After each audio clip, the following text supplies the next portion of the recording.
नमस्कार दोस्तों, मैं आलोक शुक्ला आपके सामने लेकर आया हूं आलोक शुक्ला कोचिंग क्लासेस के द्वारा छत्तीसगढ़ लोक सेवा आयोग और छत्तीसगढ़ व्यापम की परीक्षाओं की तैयारी के लिए बहुत ही अच्छी लेक्चर सीरीज। इस लेक्चर सीरीज में अभी हम लोग छत्तीसगढ़ के इतिहास की चर्चा कर रहे हैं। पिछले एपिसोड में हम लोगों ने छत्तीसगढ़ में मराठा राज के बारे में बात की थी और मराठा राज किस प्रकार से प्रारंभ हुआ और बिंबाजी भोसले का जो प्रत्यक्ष शासन था उसके बारे में हमने चर्चा की थी। आज हम लोग मराठा साम्राज्य जो छत्तीसगढ़ पर आया था उसमें जो अगला चरण था सूबा व्यवस्था, उसके बारे में चर्चा करेंगे। इस पर भी परीक्षा में काफी सारे प्रश्न आते हैं, तो इस पर आपको थोड़ा ध्यान देना चाहिए। सूबा शासन की व्यवस्था 1787 से 1818 के बीच में थी। सन 1787 में बिंबाजी भोसले जब उनकी मृत्यु हो गई तो उसके बाद व्यंकोजी भोसले राजा बने। उन्होंने कभी भी छत्तीसगढ़ में प्रत्यक्ष शासन नहीं किया, वो नागपुर में रहकर ही छत्तीसगढ़ के राज्य का संचालन करते थे। इसके परिणाम स्वरूप नागपुर छत्तीसगढ़ की राजनीतिक गतिविधियों का केंद्र बन गया और रतनपुर का राजनीतिक वैभव धूमिल होने लगा। उन्होंने सूबा शासन की शुरुआत की। इसको सूबेदारी पद्धति भी कहते हैं। सूबा शासन प्रणाली मराठों की उपनिवेशवादी नीति का अंग थी। सूबेदार रतनपुर के मुख्यालय में रहकर शासन का संचालन करते थे, लेकिन सूबेदारों की नियुक्ति न तो स्थायी थी और न वंशानुगत थी। सूबेदारों की नियुक्ति एक तरह से ठेकेदारी की प्रथा के अनुसार होती थी। यह पद्धति 1818 ईस्वी तक छत्तीसगढ़ के ब्रिटिश नियंत्रण में आने तक विद्यमान रही। इस दौरान व्यंकोजी केवल 3 बार छत्तीसगढ़ आए और इस समय में कुल 8 सूबेदार छत्तीसगढ़ में नियुक्त किए गए थे। पहले सूबेदार थे महिपत राव दिनकर, जो 1787 से 1790 के बीच में छत्तीसगढ़ के सूबेदार थे। ये प्रथम सूबेदार थे। इनके समय में शासन की सारी शक्तियां बिंबाजी की विधवा आनंदीबाई के हाथों में केंद्रित थीं। इनके शासनकाल में ही 17/5/1790 को यूरोपीय यात्री फॉरेस्टर छत्तीसगढ़ आए थे। दूसरे सूबेदार विट्ठल राव दिनकर थे, जो 1790 से 1796 तक छत्तीसगढ़ पर राज्य करते रहे थे। इनका शासनकाल बहुत ही महत्वपूर्ण माना जाता है। इनके समय में यूरोपीय यात्री मिस्टर ब्लंट 13 मई 1795 को रतनपुर आए थे। उनका यह कहना था कि रतनपुर एक बिखरते हुए गांव जैसा लगता था, जहां लगभग 1000 झोपड़ियां थीं, जबकि रायपुर के बारे में ब्लंट साहब ने लिखा है कि रायपुर एक बड़ा शहर प्रतीत होता था, जहां लगभग 3000 मकान थे। तो इससे ऐसा लगता है कि इनके समय तक रतनपुर का वैभव लगभग समाप्त हो रहा था और रायपुर एक बड़े शहर के रूप में विकसित होना प्रारंभ हो गया था। इन्होंने राजस्व व्यवस्था में परिवर्तन करके परगना पद्धति बनाई, जो 1818 ईस्वी तक चली। पूरे छत्तीसगढ़ को 27 परगनों में विभाजित किया। थोड़ा सा परगना पद्धति के बारे में जानते हैं। परगने का प्रमुख कमाविशदार कहलाता था। इसके अतिरिक्त फडणवीस, बड़कर आदि अधिकारियों को भी नियुक्त किया गया था। गांव के गोटिया का पद लेकिन यथावत बना रहा। इस व्यवस्था के अंतर्गत राजस्व को 2 भागों में बांटा गया था। एक तो भूमि पर जो लगता था राजस्व, उसको भूमि कर कहते हैं, और भूमि के अतिरिक्त जो अन्य राजस्व होता था उसको अतिरिक्त कर कहा जाता था। तीसरे सूबेदार भवानी कालू थे। 1796 से 1797 इस समय में रहे। बहुत ही कम समय तक इन्होंने सूबेदारी की, तो इनके समय में कोई बड़ी महत्वपूर्ण बात बताने योग्य नहीं है। चौथे सूबेदार केशव गोविंद थे। ये 1797 से 1808 तक रहे। इन्होंने सबसे लंबे समय तक सूबेदारी की।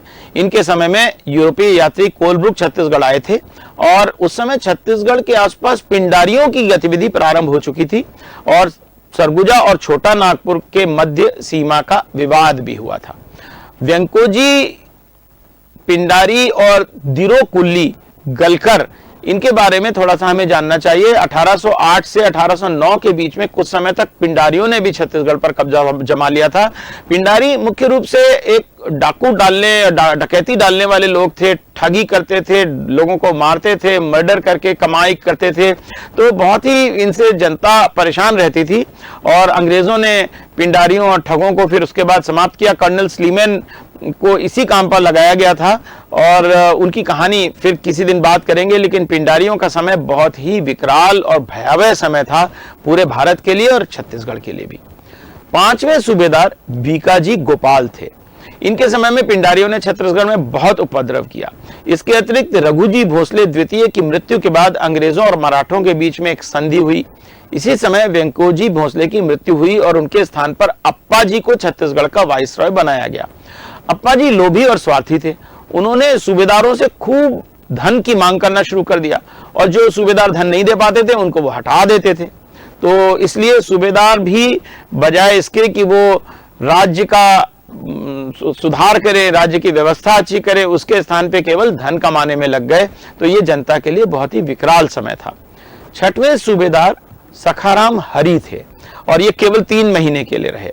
7वें सूबेदार सीताराम टांटिया थे, ये केवल 8 महीने के लिए रहे। तो देखिए इससे पता चलता है कि अप्पा जी लगातार सूबेदारों को कुछ कुछ महीनों में बदलते रहे। यादवराव दिनकर ये 8वें सूबेदार थे। 1817 से 1818 तक इनका शासन छत्तीसगढ़ में रहा और उसके बाद में फिर छत्तीसगढ़ में ब्रिटिश शासन प्रारंभ हो गया और सूबा पद्धति समाप्त हो गई। सूबा पद्धति छत्तीसगढ़ के लिए बड़ा ही खराब समय था। तो सूबा प्रथा की कुछ कमियों के बारे में हम लोग जान लेते हैं। सबसे पहले प्रतिभा और कार्य कुशलता के अनुसार सूबा की नियुक्ति नहीं की जाती थी, लेकिन ठेकेदारी के अनुसार की जाती थी। उससे बहुत ही बुरा असर पड़ता था। दूसरा यह कि जनहित की उपेक्षा करते थे। सूबा प्रथा शोषण का पर्याय बन गई थी। और तीसरा यह कि आय व्यय के आंकड़ों की कोई जांच भी नहीं होती थी। जितना चाहा कमाया, एक तरह से भ्रष्टाचार को प्रश्रय मिल रहा था। सूबा व्यवस्था, समाज व्यवस्था, कर प्रणाली और अर्थव्यवस्था, इसके बारे में हम थोड़ी सी बात जानते हैं। तो छत्तीसगढ़ में सूबा सरकार स्थापित जब हुई तो सूबा शासन के माध्यम से बेसिकली धन वसूल करके नागपुर भेजा जाता था। छत्तीसगढ़ के हित के लिए नहीं थी। मराठा शासक किसानों को सरकार पर आश्रित रखने का काम करते थे। पैसों के स्थान पर कर के रूप में अनाज ही किसानों से ले लेते थे। अनाज पैदा तो किसान करते थे, लेकिन अनाज की बिक्री के लिए कोई उचित व्यवस्था नहीं थी। छत्तीसगढ़ का अनाज भी नागपुर भेजा जाता था। छत्तीसगढ़ के ज्यादातर लोगों की जीविका का आधार कृषि था। प्रमुख उपज चावल, गेहूं, चना, कोदो और दाल थी। क्योंकि कोई बिक्री की अच्छी व्यवस्था नहीं थी, इसलिए किसानों को बहुत कष्ट होता था।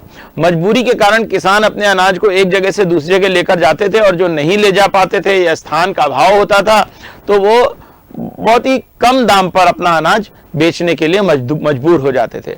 और इसके कारण किसानों को साहूकारों से ऋण लेना पड़ता था और अपनी जायदाद भी गिरवी रखनी पड़ती थी और कई बार उनकी जमीन जायदाद छीन भी जाती थी। तो इस तरह से हमने जाना कि जो मराठा काल का जो द्वितीय चरण था, जिसको कि हम सूबा सरकार या सूबा समय कहते हैं, वो छत्तीसगढ़ के लिए बहुत ही खराब समय था। अब इस एपिसोड में आज इतना ही। अगर आप इसके बारे में और विस्तार से जानना चाहते हैं तो मेरी वेबसाइट alokshukla.com पर जाकर PSC के लिंक पर आप क्लिक करके न केवल इस अध्याय बल्कि छत्तीसगढ़ से संबंधित और लोक सेवा आयोग से संबंधित बहुत सारे अध्यायों की जानकारी आप प्राप्त कर सकते हैं। ये वीडियो YouTube पर भी उपलब्ध रहेगा। आप YouTube पर इस वीडियो को बार बार देख सकते हैं।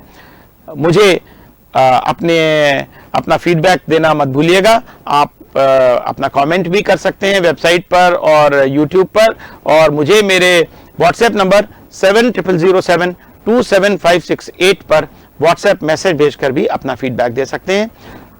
ये कार्यक्रम आपको कैसा लगा मुझे जरूर बताइएगा और देखना जारी रखिएगा आलोक शुक्ला के साथ PSC कोचिंग। बहुत बहुत धन्यवाद। नमस्कार।